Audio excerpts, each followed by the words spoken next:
Hi guys, thanks for joining us here today in the Yucateco kitchen. We're gonna do a couple of different sweet and savory type dips and glazes that you can use, but spiced up a little bit. So we're gonna start out first with our triple hot raspberry habanero glaze.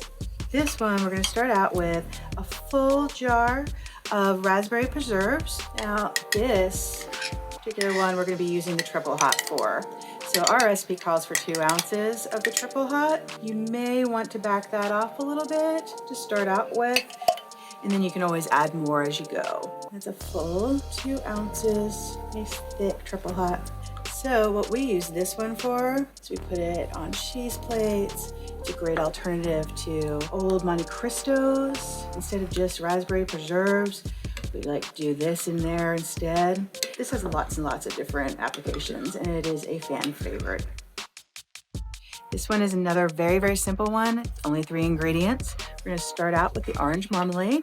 And again, same as the last time, we call for 2 ounces of the Caribbean on this one.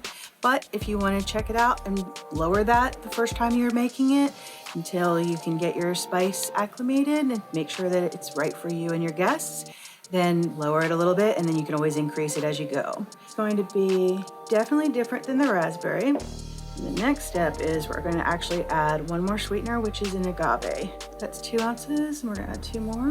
We do use this dip with cheese and crackers, but we also cook with this one too. It's great with pretzel sticks, great with a lot of things. We do a lot of grilling with this one. It also makes it great a hot wing alternative. When you're cooking and grilling with this one, the agave helps really make some nice pan searing, especially on some shrimp or scallops, things like that. And that's it.